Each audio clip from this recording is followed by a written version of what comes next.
오늘 마가복음 8장의 말씀은 마가복음 7장의 말씀하고도 좀 연결이 되지만 또 구분점을 가지고 은혜 받는 시간을 가졌으면 좋겠습니다.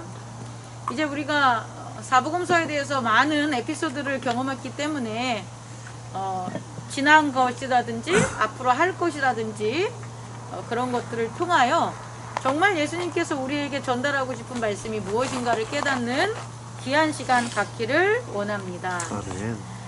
오늘 말씀을 보면요, 제가 11절부터 시작할 때에 바리새인들이 예수 그리스도에게 무엇을 구하죠? 표적을 구하죠. 이 땅은요, 표적을 구하면서 살아가요. 표적이 없다면 걸어갈 길이 없어요. 예를 들어서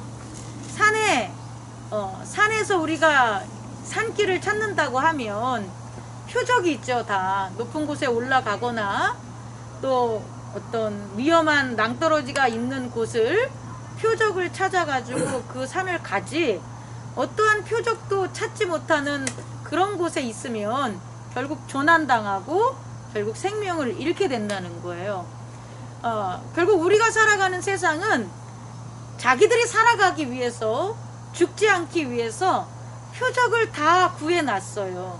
그리고 그 표적대로 보는데 더 나은 삶, 더 생명이 있는 삶, 더 영원한 것을 바리새인들은 원하고 있고요. 또 우리들도 원하고 있겠지요. 오늘날 많은 사람들이 더 좋은 삶, 더 건강한 삶을 위한 표적을 구하잖아요. 어떤 걸 구합니까?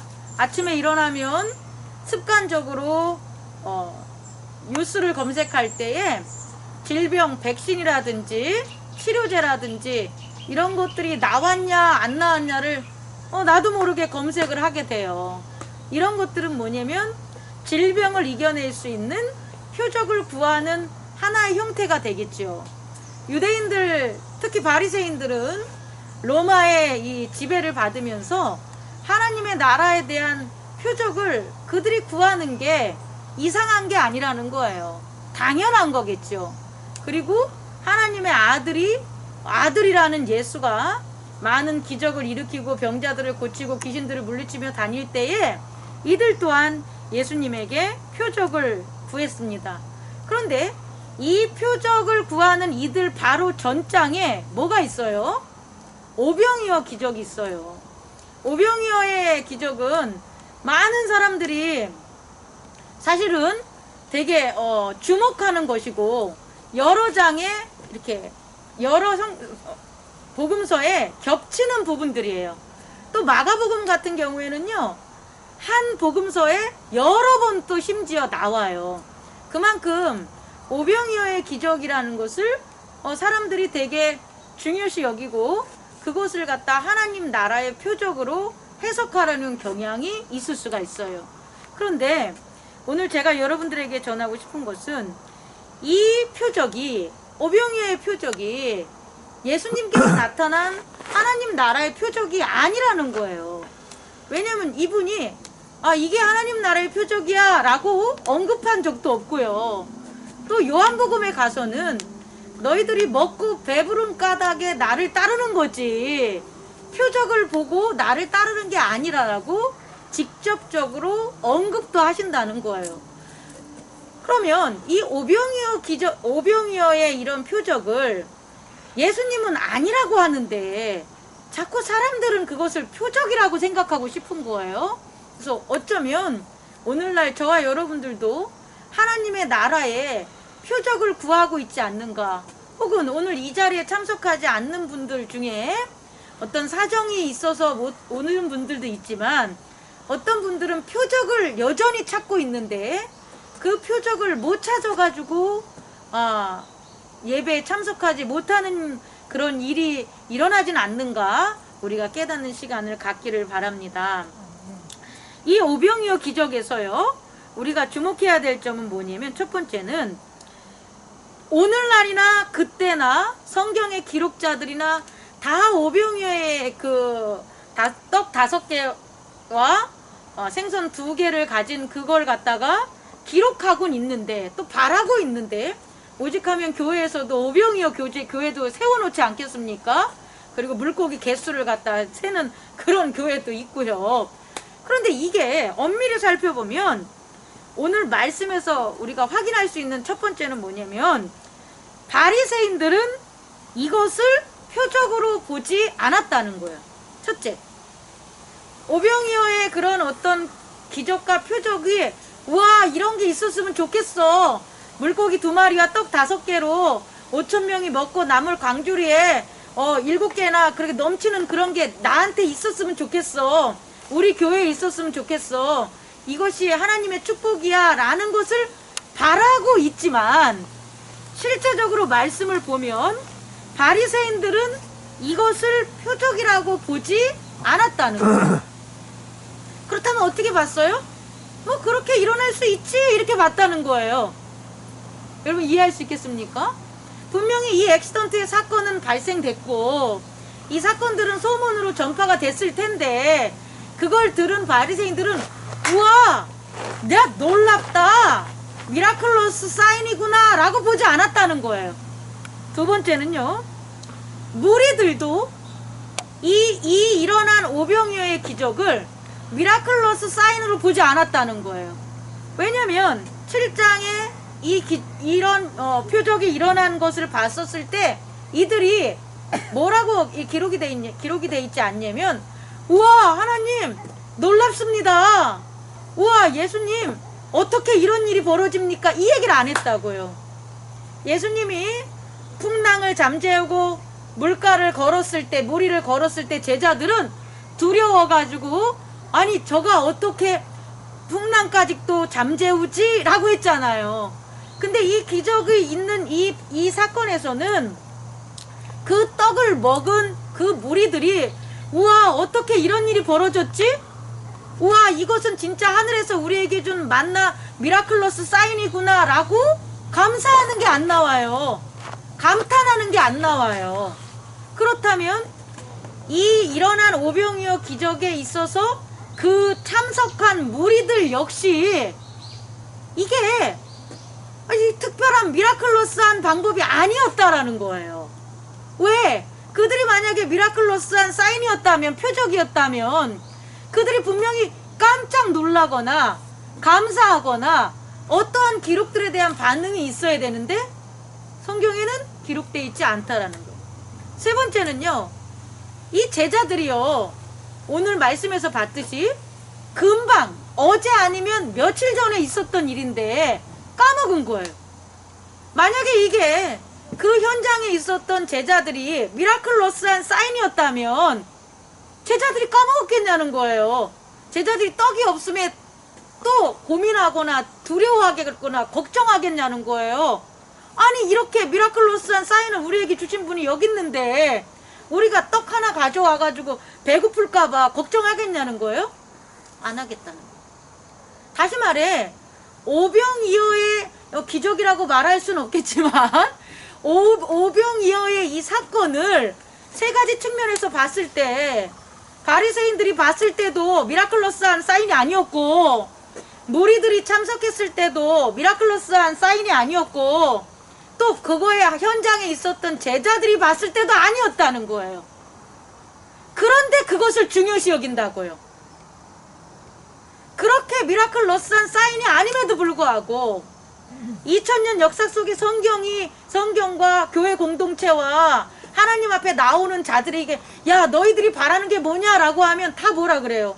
와 우리 교회에 오병이어의 기적이 일어났으면 좋겠습니다. 야 우리 기업과 우리 가정에 오병이어의 기적이 있었으면 좋겠습니다 라고 다 얘기를 하는 거예요.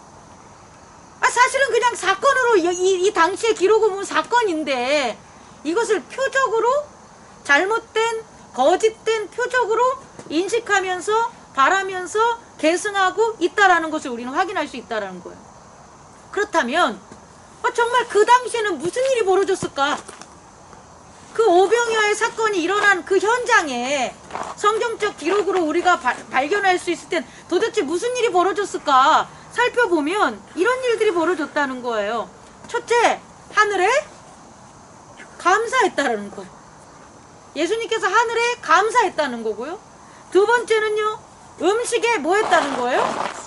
축복했다는데, 이 음식은 어떤 음식이냐면 아주 작고 적은 물고기 2마리와 떡 5개라는 아주 작은 음식에 뭐 했다는 거예요?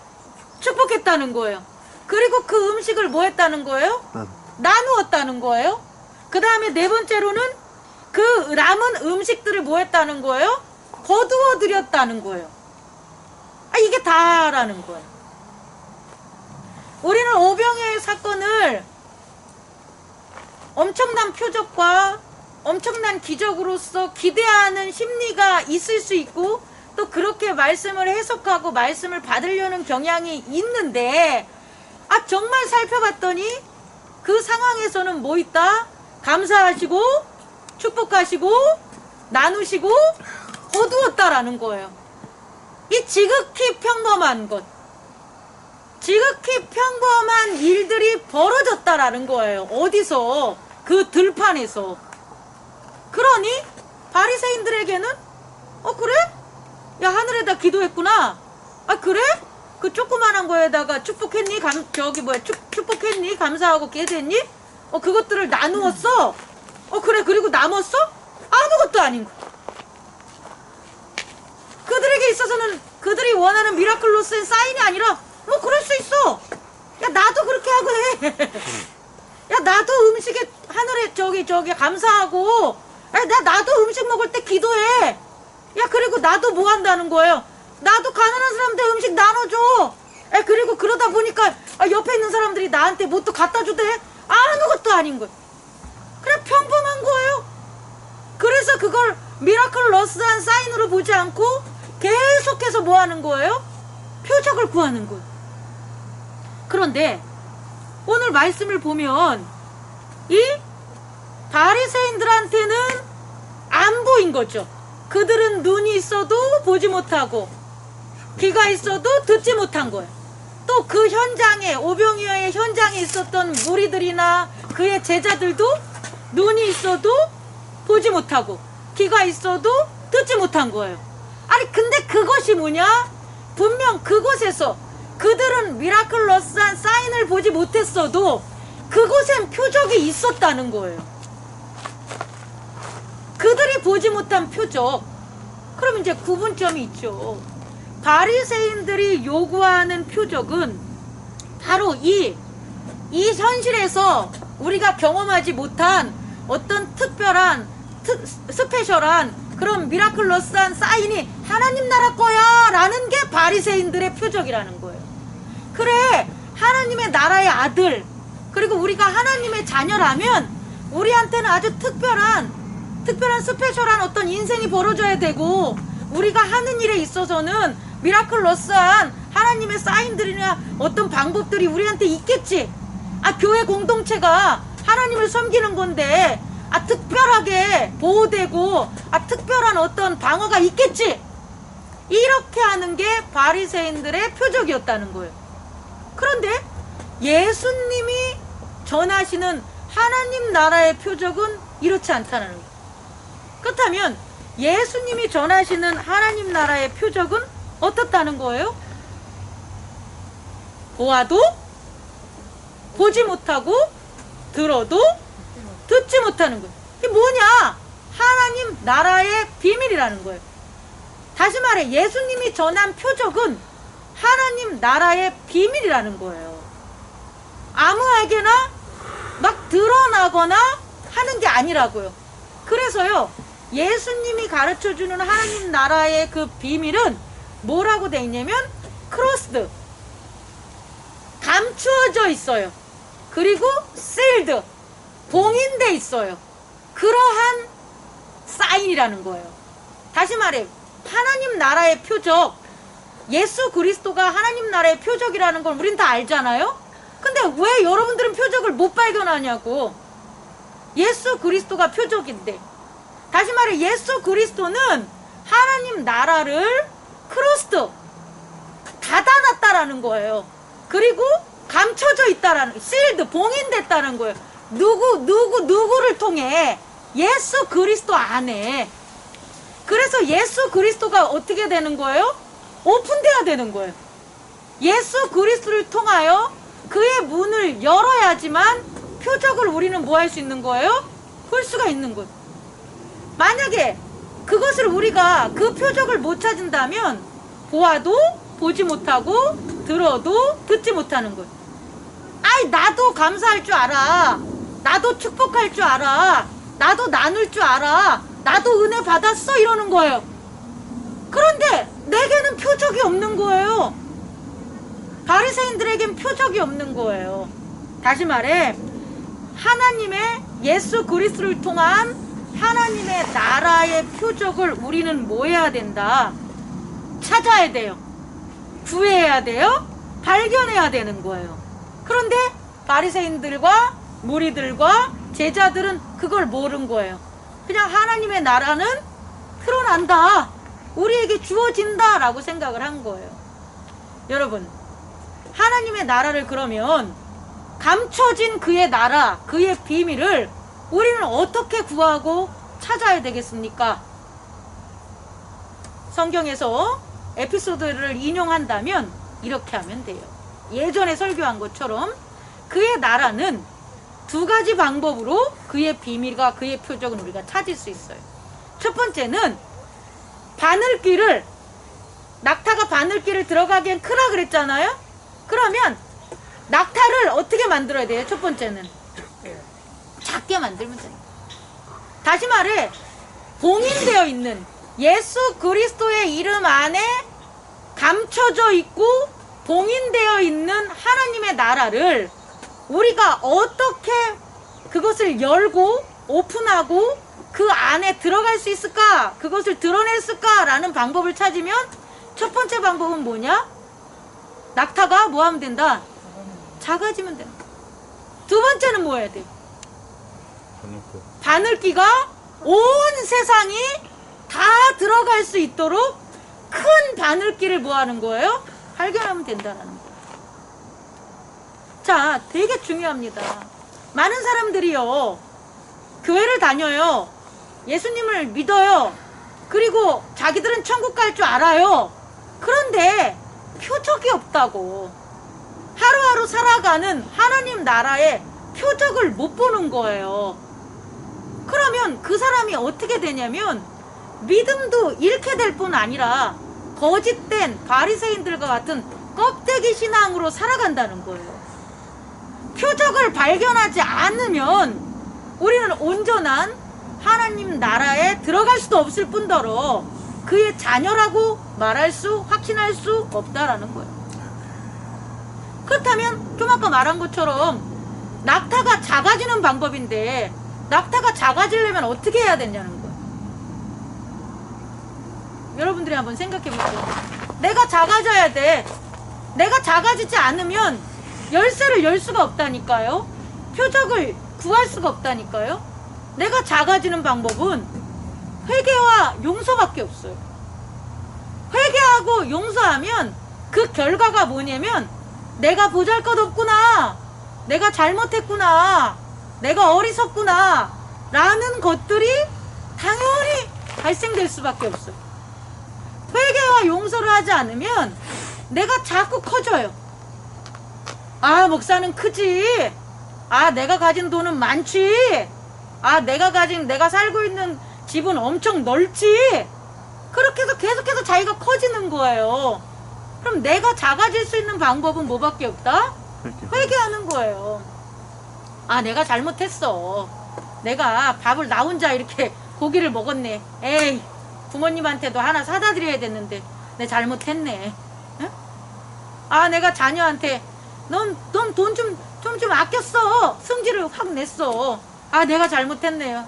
내가 조금 더 얘에 대해서 상황을 더 살펴보고 이해를 해줬어야 되는데. 내가 자꾸 회개를 하면 내가 자꾸 어떻게 된다? 작아지고 겸손해지고, 또 용서를 하면 형제의 죄를 자꾸 보지 않으려고 그러면 내가 자꾸 작아지고 낮아지는 거예요. 제가 지지난 주까지는 그때 막 동해안 저기 이렇게 회의 왔다 갔다 하고 교단 때문에 아, 이거를 막 잘못했구나, 아, 이분들 이렇게 일 못하지, 막 이런 생각들이 되게 많았어요. 근데 어느 날 갑자기 지금 뭐 하고 있는 거지? 라는 생각이 들었어요. 그 사람들이 너보다는 훨씬 더 낫잖아. 너보다 훨씬 더 희생도 했잖아. 그럼 네가 할 수 있는 일이 뭐가 있는데 내가 할 수 있는 일이 없지. 그래서 회개를 하게 됐어요. 그래서 이 모든 것들이 내 안에서 결정이 되는구나. 저 사람이 좋게 생각하는 것도 내 안에서 결정되는 거고, 저 사람이 나쁘게 생각하는 것도 그것도 내 안에서 결정되는구나. 좋게 생각한다 그러면 좋은 얘기만 들리고, 나쁘게 생각하니까 안 좋은 비방하는 얘기들만 나한테 오는구나. 다 그 얘기들이 나한테 오는고 나한테서 머무는구나. 그렇다면 내가 이것을 뭐하면 내 손에서 차단해버리면 다 끝나버리겠구나. 안 좋은 얘기들도 더 이상 나오지 않을 것이고, 좋은 얘기들도 더 이상 나오지 않고, 여기서 끝내버려야지 객관적이고 상황 자체가 오해와 이런 게 안 생기겠구나 라는 걸 깨달았어요. 그렇게 회개를 한 다음에 바라보니까 너무 의미가 없는 거예요. 오히려 그분들을 대접하고 그분들한테 식사 한 끼 해주는 것 자체가 얼마나 그분들이 소중히 하고 기뻐하는지니까 가슴이 뭉클한 거예요. 회개를, 용서를 두 가지가 똑같은 거예요. 회개는 내 죄고요. 용서는 형제로부터 온 또 내 죄야. 결국은 회개와 용서는 내가 하는 것, 나를 위해서 하는 거예요. 그러면 내가 점점점 어떻게 된다? 작아지고 겸손해지니까 그동안 너무 커서 못 들어간 하나님 나라가 열린다는 거예요. 그래서 그의 표적이 나타나게 된다는 거예요. 그리스도가 그리스도야. 예수가 그리스도야. 하나님이 내 아버지야. 성령님이 지금 역사하고 계셔 라는 표적을 내가, 남이 아니라 내가 그 표적 안에 살게 되는 거예요. 두 번째 방법은요, 뭐라 그랬습니까? 바늘길을 크게 만드는 거예요. 그건 뭐냐면 나를 회개하는 것도 당연히 병행이 되지만요, 감사와 축복을 계속 받아봐야 돼요. 감사와 축복이 쌓이면 쌓일수록 있잖아요, 하나님의 세상이 되게 큰 거예요. 이게 무슨 말씀이냐면 아주 작은 것에 감사하고 축복하는 자가 가장 큰 세계를 볼 수 있는 자라고요. 작은 것에 감사하고 축복하지 못하는 자는 가장 큰 걸 못 봐요. 가장 큰 거를 봤기 때문에 감사하고 축복할 수 있는 거예요. 우리 아버지가 되게 커. 되게 큰 거예요. 그걸 내가 알아. 그러면 이 아이는 아주 작은 것도 숨기지 않아요. 아주 작은 것도 아버지한테 고할 줄 알아요. 이해합니까? 근데 내 아버지가 크지 않아. 내 아버지가 별 볼 일 없어. 이렇게 여기는 자녀는요, 가장 크고 힘들고 어려운 것조차 그 부모에게 얘기 안 해요. 왠지 알아요? 보잘것없으니까. 여러분들이 하나님을 크게 여긴다는 것은 아주 작은 것에도 감사하고 축복하는 것이 우리가 그걸 증명할 수 있다는 걸 잊지 마시기 바랍니다. 다시 말해, 오늘 하루하루 정말 어떤 일을 하다가 뭐 지금 제가 이렇게 설교를 하는데 이 위에 새가 날아가다 똥을 쌌어. 똥을 싸면 더러워, 감사가 안 나오지만, 그죠? 아주 세밀하게 하면 그 똥이 눈 안에 안 들어간 게 다행이야. 그게 감사한다니까? 여러분, 제가 뭘 얘기하시는지 알겠습니까? 우리가 살아가는 것들에 대해서 우리가 표면에 있어서 이건 원하고 이렇게 하는 것들을 내가 바라고 그런 것들을 감사하는 게 아니라, 어떠한 역경이 벌어졌어도 목숨을 보존하는 가장 작은 것들에 대한 안정과 감사를, 축복을 깨닫는 저와 여러분 되기를 원해요.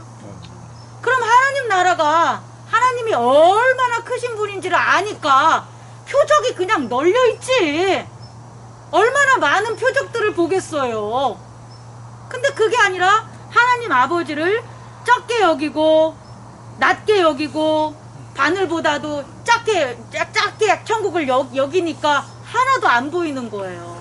감사와 축복으로 나가지 못하는 것을 우리는 깨달을 수 있습니다. 말씀을 마치겠습니다. 여러분, 오늘 말씀에서 예수님께서 무엇을 삼가하라고 했냐면 누룩을 삼가하라 그랬어요. 누룩을. 이 누룩을 왜 삼가하냐 그러면 누룩은요, 저 좀 보세요. 누룩은요, 눈에도 보이지 않는 이스트, 아주 작은 거잖아요. 근데 그게 밀가루 반죽에 들어가서 원래 밀가루보다 훨씬 더 큰 뭐를 만들어요. 빵을 만드는 거예요. 그 얼마나 신기하겠어요. 얼마나 신기하겠어요, 여러분. 그냥 거칠고 부풀지 않고 부드럽지 않고 이런 빵들을 먹으려면 입천장 다 까지는데 맛도 들을 게 없는데, 아니 먼지 많지 아주 작은 것을 갖다 그곳에 집어넣어서 숙성을 시켰더니 엄청 부드럽고 엄청 큰 빵이 나온 거예요. 그러니 얼마나 미라클러스한 사인이겠어요. 그것을 삼가하라는 거예요. 예수님께서 우리에게 주신 말씀은 뭐냐면, 그렇게 먼지 같은 아무것도 아닌 그런 균이잖아요. 균을 집어넣어서 엄청나게 맛있는 빵을 만드는 그것에, 그런 것들을 추구하는 게, 이 미라클러스한 사인을 추구하는 게 이 세상이라는 거예요. 죽음의 세상이라는 거예요. 생명이 없는 세상이라는 거예요. 그래서 누룩을 삼가하라는 거예요. 어떤 사람이 그가 지은 빌딩, 그가 뭘 만들려는 부푼 꿈, 그런 걸 결국은 다 커다라고, 멋져, 대단해, 어떻게 그렇게 할 수 있지? 근데 결국 그것에 시작한 그 누룩을 살펴보면 그게 뭐냐 봤더니 자기의 자랑과 자기의 교만과 자기의 편안과 자기의 이익이었다는 거예요. 하나님에 대한 존경과 하나님에 대한 영광과 이웃에 대한 사랑과 형제에 대한 희생과 절제와 이런 게 아니라 그냥 자기가 드러나고 싶어서 자기 열심으로 돈 벌어서 자기 이름 떵떵거리고 하고 자기 자녀랑 잘 사는 것만 추구했단 말이에요. 그게 누룩이 들어간 거라는 거예요. 이 세상이 그래요. 그것을 기적이라고, 그것을 표적이라고 쫓지 말라는 거예요. 예수 그리스도가 전한 그의 표적은 너무나 심플하고 너무나 퓨어, 순수하고 너무나 정결하다는 거예요. 깔끔해요. 첫째 뭐? 감사. 작은 것에 감사. 그 다음에 뭐? 그 하나님이 그 작은 것을 주신 것에 대한 축복. 그 축복된 것은 그 다음에 뭐 해야 된다? 나누자. 나누면 반드시 뭐가 있는다? 다시 나한테 그거에 수백 배의 거둠이 있다. 얼마나 심플하냐는 거야. 이건 누룩이 들어간 게 아닌 원래 그대로의 하나님의 나라의 표적이라는 거예요. 이 표적을 발견하고 살고 누리는 저와 여러분 되기를 원합니다. 아멘. 그래서 이 표적을 하기 위해서는 그냥 아주 간단합니다. 오늘부터 실천할 수 있는 것은요, 어떻게 하냐 봤더니 말씀을 들어라. 무조건 말씀을 읽고 들어라. 다른 거 TV 보는 것도 좋아요. 나 요새 앨리스 보고 18 어게인도 봐서 좋은데 그만 보면 안 되지. 말씀을 듣고 읽어라. 써라. 그리고 그 다음이 중요해. 말씀에 순종해야 돼. 무조건 들은 말씀은, 무조건 쓴 말씀은 내가 뭐 해야 된다? 순종을 해라. 그래야 말씀을 깨달아요. 순종하지 않으면 말씀은 절대 깨달을 수가 없어요. 그래서 순서가 깨닫고 순종하는 게 아니라 순종하고 깨닫는 거예요. 다시 말해 우리는요, 하나님 나라의 표적을 봐야 돼요. 그리고 그 표적을 볼 수 있는 아주 누룩이 들어가지 않는 참된 거짓과 가장이 없고 죽음과 멸망이 아닌 생명인 하나님 나라를 우리에게 허락했는데, 그것을 보기 위해서는 첫째 회개하고 용서하고 축복하고 감사해야 되는데, 내가 하고 싶어서 회개하고 내가 하고 싶어서 감사하고 축복하는 게 아니라는 거예요. 내가 회개하고 용서하려면 또 감사하고 축복하려면 뭐가 필요하냐? 말씀을 들어야 되는 거예요. 말씀을 읽어야 되고 말씀을 묵상해야 돼. 그럼 그 모든 것들을 뭐 해라? 순종해라. 순종하세요. 저는 오늘까지 85%는 잘 지켰어요. 부모에게 순종해라. 저 화 별로 안 냈죠? 안 했죠? 그냥 그 말씀이 제게 와서 더 많은 말씀들도 오지만 순종하는 거예요. 판단하지 마라. 그 누구누구 저기 우리 저 교단 뭐 이렇게 하는 거 불평하지 마라. 안 한 거예요. 그냥 좋게, 아니 더 감사하게 그래 하다 보니까 정말로 표적들이 나타나고 볼 수 있는 하나님 나라에 거했습니다. 순종하시고 그 다음에 깨달으시면 다 여러분 것이 됨을 저는 믿습니다. 우리 행복나눔 교회의 온 성도님들이 이 시대에 바리새인들처럼 헛된 누룩의 표적을 구하지 않았으면 좋겠어요. 이미 우리들은 예수 그리스도의 표적으로 한 걸음 한 걸음 믿음에 성장하는 저와 여러분 되기를 원합니다. 기도하겠습니다.